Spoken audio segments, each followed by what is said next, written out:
saludo cordial a toda la comunidad que nos acompaña. Mi nombre es Antonella Barres y es un placer para mí darte la bienvenida a un capítulo más de Salud en Equilibrio, este espacio de educación en salud preventiva para que vos y tu familia puedan tener una vida plena y saludable en equilibrio y libertad. Hoy es un mayor gusto para mí volverle a presentar al doctor Alberto Concolino, que hoy está con más energías que nunca. Doctor Alberto, ¿cómo estás? Hola, Anto, ¿cómo están? Hola, ¿cómo están ustedes? Con muchas ganas de charlar. Qué bueno, doctor. Bueno, antes de comenzar el programa, como siempre, vamos a recalcar esta invitación, ya que desde Salud en Equilibrio nos queremos unir al programa de donación, el Servicio Nacional de Donación de Sangre, que pide a todos aquellos que hayan tenido COVID-19 a donar su plasma convaleciente para que los casos activos puedan recuperarse un poco más rápido. Queremos que sepas que si por alguna razón vos tuviste COVID y tu organismo ha creado anticuerpos, y esos anticuerpos pueden servir para tratar a pacientes que están padeciendo la enfermedad y que realmente lo necesitan. Por eso insistimos que si tenés la posibilidad o has sido infectado por COVID y ya estás bien y tenés anticuerpos, por favor los dones.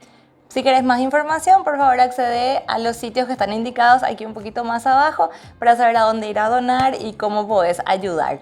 Bueno, doctor, ya vamos a hablar de nuestro tema porque este es un tema muy interesante, como siempre la selección, sobre todo porque se lo denomina una de las enfermedades del siglo XXI. Imagínate, y vos me comentabas fuera de aire, fuera de cámara, que ha incrementado muchísimo la cantidad de personas que padece de esto que es el síndrome metabólico, doctor. Sí. ¿Qué es el síndrome metabólico? Mira, es realmente quizás... Hay una cosa que es importante entender. Esto es una enfermedad de la cual prácticamente se conocía poco a partir de los años 80, en realidad 1988, cuando Riven describe lo que es el síndrome metabólico, que nosotros hoy lo vamos a charlar.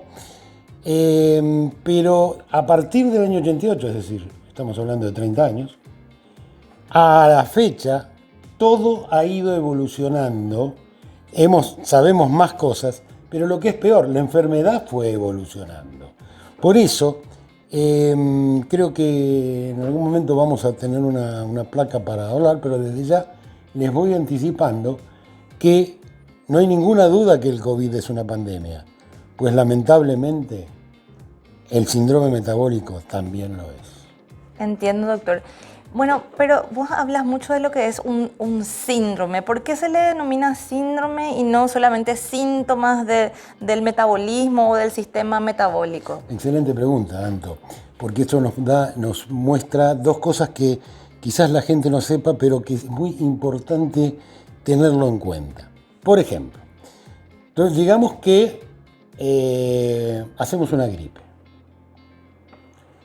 Todos hemos tenido alguna gripe y todos sabemos que qué es lo que pasa. Tenemos fiebre, eso es un síntoma.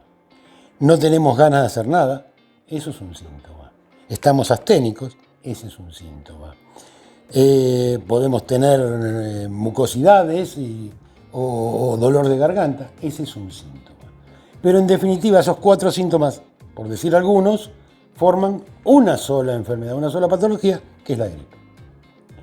Distinto es el síndrome, donde no estamos hablando de síntomas, sino de distintas enfermedades que forman una determinada enfermedad nueva. Por ejemplo, y ya entramos un poco en tema, en el síndrome metabólico se dan, y Riven lo describió ya por el 88, como les comenté, una serie de enfermedades que forman parte de este síndrome. ¿Cuáles son esas enfermedades? Las dislipidemias, que son las dislipidemias: triglicéridos altos, colesterol malo alto, colesterol común alto, colesterol bueno bajo.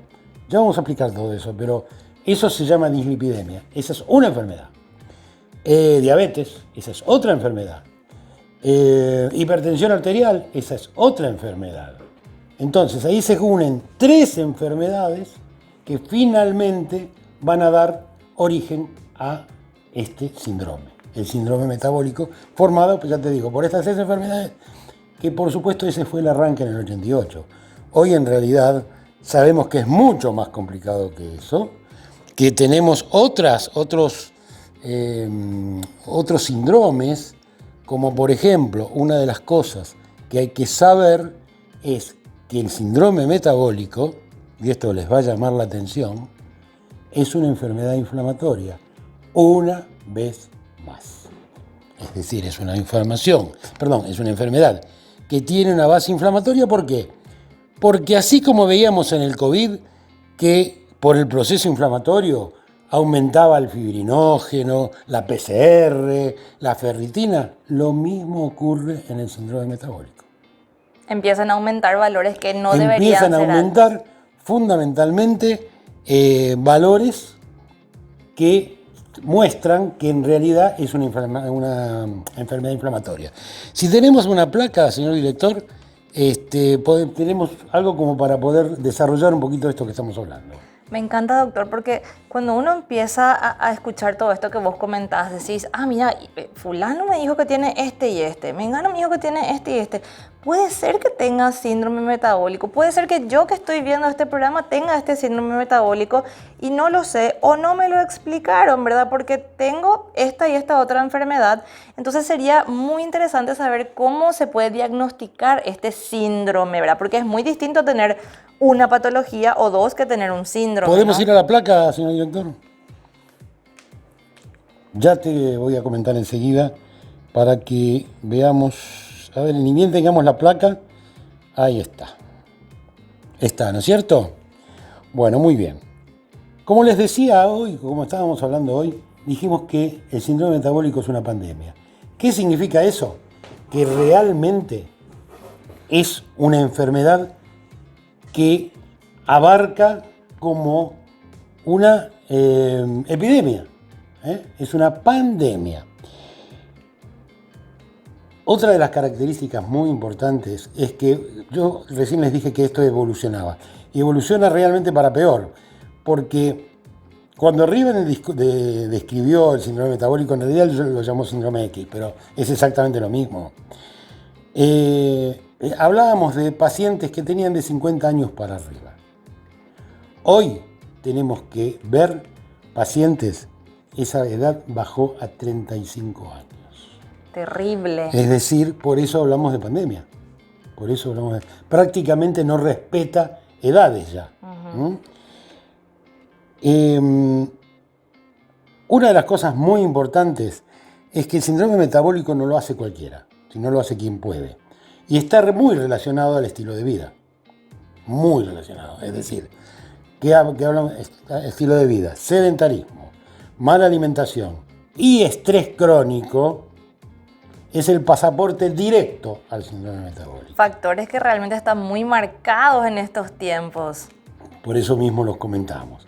Una cosa que es muy importante, y esto seguramente también tenemos que decir de que es más común en hombres que en mujeres. Esto no significa que no existan mujeres, pero sí es más o menos 3-1 hombres con respecto a mujeres. Una de las cosas que seguramente las señoras van a reconocer, y esto es muy importante, es que el síndrome metabólico cursa, es decir, uno de los, vamos acá así decir, síntomas del síndrome metabólico, es una cosa que se llama apnea del sueño. ¿Qué es la apnea del sueño? Es la situación donde el paciente está durmiendo, generalmente boca arriba y algunos de costado, y en un momento dado parece que dejara de respirar. Pasan segundos sin respirar y de pronto, por reflejo, vuelve nuevamente a establecer un proceso respiratorio y realmente parece que el paciente estuviera muerto en ese momento. Y eso los que reconocen eso generalmente son las señoras. Justo eso iba a decir, porque uno al estar dormido no reconoce que tiene ese síntoma, sino que solamente el que lo acompaña. Exactamente. Okay. Muchas veces ocurre eso. Otra de las cosas muy importantes del síndrome metabólico y por qué yo siempre cuando hablo, cuando me invitan para alguna conferencia para hablar de esto, sobre todo en el exterior, siempre planteo lo siguiente. Cuidado, el síndrome metabólico es la antesala, si no se trata, de grandes desastres. Por ejemplo, de la enfermedad cardiovascular, porque es altamente aterogénico. ¿Qué significa eso, doctor? ¿Qué significa el aterogénico? Que produce aterosclerosis. Y la aterosclerosis termina produciendo infartos y accidentes cerebrovasculares en el peor de los casos. Esto también es cierto que no arranca todo tan florido como yo lo digo. Es decir, arranca, no es que todo paciente con síndrome metabólico en un principio, que es cuando hay que diagnosticarlo, tiene todo esto que yo digo. De ninguna manera. Pero de a poquito estos síntomas van apareciendo. Sí. Pero el telón de fondo, es decir, el común denominador de la del síndrome metabólico, cómo arranca con una cosa que se llama insulinoresistencia, que ya vamos a explicar enseguida qué es. Ok, doctor. Sí, porque sería muy importante reconocer estos síntomas y estos factores de manera precoz para que no vaya evolucionando a otras peores cosas, ¿no?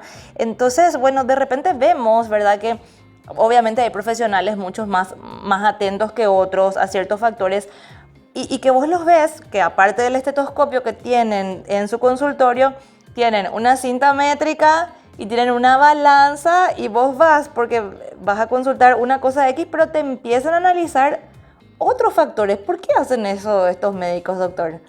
Bueno, porque son buenos médicos. Esa es la realidad. Es decir, el estandarte nuestro, todavía vemos a muchos médicos jóvenes con el estetoscopio colgado del cuello, siempre fue el estetoscopio. Sí. Que es ese aparatito que sirve para escuchar. El corazón, el pulmón. Los pulmones. Claro. Bueno, es como pues que lo primero hoy, que te revisan, claro, sí. Pues hoy, además del estetoscopio, debiéramos llevar colgado una cinta métrica. ¿Por qué? Porque uno de los elementos que te permiten diagnosticar clínicamente, aunque no haya ninguno de los signos que yo hablé recién, un síndrome metabólico en sus comienzos, es lo que se llama perímetro abdominal, sobre todo en los hombres. Hay un consenso, que es el consenso de Berlín, del año 2010, donde se fijaron estos elementos, es decir, hasta cuánto tiene que tener una cintura ya sea del hombre o de la mujer, pero fundamentalmente del hombre, porque en la mujer se mide el perímetro de las caderas más que de la cintura, o perímetro, se llama perímetro abdominal.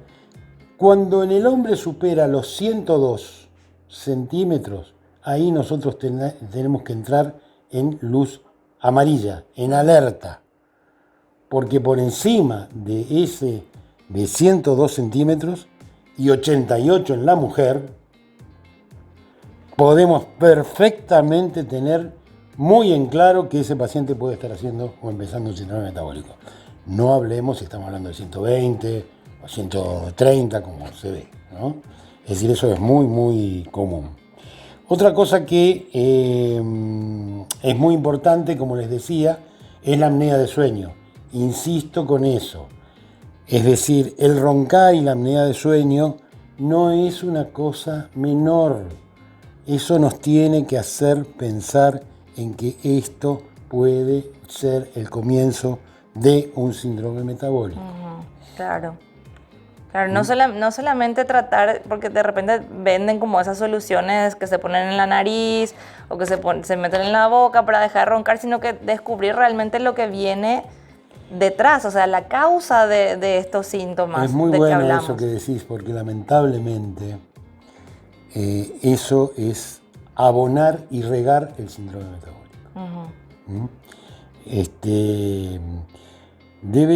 Hay muchas cosas para hablar de todo esto, muchísimas cosas, donde hay una cantidad de elementos a tener en cuenta. Por ejemplo, lo que tiene que ver con las que hablábamos de las dislipidemias. Este consenso de Berlín que yo hablaba del 2010, por ejemplo, habla de los triglicéridos. toda la gente, todas las personas están muy preocupadas por el valor del colesterol. Sí. Ojalá algún día podamos hablar del colesterol y establecer una reivindicación del colesterol. Porque Le tenemos como el malo de la película. claro, es Sí. el villano de la Sí. película y resulta que no es así. No quiero irme del tema, pero es un tema apasionante también el tema del colesterol, porque si nosotros, les voy a dar un solo dato, no puedo con mi genio, les voy a dar un solo dato. Si nosotros tenemos, como habíamos dicho más para algunos autores, 60 trillones de células en nuestro organismo, en nuestro cuerpo, y cada una de nuestras células, como límite de esa célula, tiene en su molécula, en su membrana celular, colesterol, ¿será tan mal hechos estamos como para pensar que si todas las células necesitan del colesterol para no perder su forma, tan malo será? Ese es un detalle. Podríamos hablar de 3, 4, 5 casos que tirarían por tierra el tema famoso del colesterol, con lo cual, ojo, yo no estoy planteando tengamos 1000 de colesterol Claro. y hagamos una fiesta. No. Sí. Estoy tratando de poner al colesterol en su justa medida. Claro, y al triglicérido también donde debe estar, porque, bueno, ¿qué pasa si yo, hombre, mujer, tengo más de la medida recomendada de circunferencia abdominal o de la cadera, como usted explicaba? Tengo apnea de sueño, mi pareja me dice que estoy durmiendo así, o sea, sospecho que tengo sospecho que tengo como una insulinoresistencia. Entonces, ¿qué hago? ¿Cómo voy? ¿Cómo le hablo al doctor y le explico esto? Bueno, en realidad termino de dar 2 o 3 detalles porque casi te diría que con esto que estamos explicando, el diagnóstico lo hace el mismo paciente. Con eso te digo todo. No podemos ni siquiera pensar que no lo haga un médico. Obviamente que esta es una enfermedad que tiene que estar sí o sí diagnosticada por un médico y lo más precozmente posible. No importa la especialidad que el médico haga, tiene que poder diagnosticar esto, aunque quizás no pueda tratarlo, eso no importa, pero sí diagnosticarlo para avisarle al paciente qué es lo que puede estar pasando y al mismo tiempo poder derivarlo. Sí. Volviendo al tema de los triglicéridos en el síndrome metabólico son mucho más importantes que el colesterol, muchísimo más importantes. Y no se habla de que en ese consenso famoso que hay que tenerlo por debajo de 150. Con respecto al colesterol bueno, al HDL, es muy importante que esté por encima de 45 en el hombre y de 50 en la mujer. Porque en el consenso que hablamos, habla de todo lo que dijiste vos recién, del perímetro abdominal, etcétera, etcétera. Y después de 2 o más factores, como por ejemplo triglicéridos altos, colesterol bueno bajo, para tenerlos como factores que donde prácticamente con eso solo vos ya tenés derecho a hacer prácticamente el diagnóstico. Ahora, hablamos de insulinoresistencia y no quiero dejar de decir lo siguiente. ¿Qué es la insulinoresistencia? Porque la insulinoresistencia es la base de este problema. Es decir, no es que se engorda o el perímetro abdominal crece porque vos comiste mucho, no. Crece porque la insulina es la que hace, es decir, la insulinoresistencia, perdón, es la que hace que el perímetro abdominal aumente. Yo creo que, no sé si vamos a tener por lo menos 3 o 4 minutos para explicar esto, señor director. Bien, porque con esto creo que si en última instancia nos quedamos sin tiempo, esto sí quiero ser claro, porque es la base de todo este problema. Vamos a suponer que las células tuvieran puertas. ¿Puertas para qué? Por donde llegan las moléculas, que puede ser una vitamina, un aminoácido, la insulina, una hormona, que van a transmitirle información a la célula para que la célula haga lo que tiene que hacer. Es decir, pueda cumplir su función. ¿Cómo la célula cumple su función? Con la información que le llega desde el exterior de ella. ¿Está? Entonces, por ejemplo, tomemos la insulina, que es una hormona. La insulina tiene que llegar a tener contacto con la célula para hacer que la glucosa, es decir, el azúcar, ingrese a la célula. Porque esa es la función, una de las funciones, la más importante, pero una de las funciones que ¿qué hace la insulina? Digamos que es el que abre la puerta para que la glucosa pueda ingresar a la célula y producir energía, y si se acuerdan del segundo programa, poder poder producir energía a través del ATP. Muy bien. Ahora, ¿la insulina puede entrar por donde se le da la gana? No. Tiene una determinada puerta, como la vitamina A tiene una puerta, el cobre tiene otra puerta y así sucesivamente. Eso que yo llamo puertas casi groseramente, y les pido perdón a los colegas, en realidad se llaman receptores. Es decir, quiere decir que cada elemento que llega a la célula tiene un receptor, puerta, entre comillas, para poder ejercer su acción. Algunos entran, otros producen otra catarata de moléculas, no importa. Muy bien, volvamos a la insulina. ¿Qué es la resistencia a la insulina?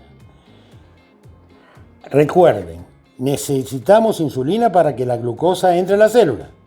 Muy bien, digamos que la insulina se cargó al hombro a la glucosa y llega hasta la célula. Pero ¿qué pasa ahí? Cuando va a ingresar, esa puerta está cerrada. O por lo menos, no digamos cerrada, entreabierta. Entonces no puede entrar, es decir, no puede hacer la acción para que ingrese la glucosa. Y entonces, ¿qué termina ocurriendo? Termina ocurriendo lo siguiente. No puede entrar, y entonces el organismo, ¿qué piensa? Que lo que pasa es que no hay suficiente insulina para que pueda entrar, no que la puerta está cerrada. Y entonces el páncreas, que es quien fabrica la insulina, empieza a producir mayor cantidad de insulina. Y eso hace durante un tiempo una compensación, porque no es que está totalmente cerrada, está un poco cerrada. Eso hace que entre la glucosa, pero mientras tanto se va produciendo mayor cantidad de insulina que la que necesitamos, y esto es el principio del incendio, porque esto en el tiempo se transforma en otro fenómeno que se llama hiperinsulinismo. Entonces, cuando la puerta está cerrada y no puede entrar, ¿qué hay? Una resistencia para que la insulina ingrese y para que la glucosa ingrese. A eso el primer paso se lo llama resistencia a la insulina.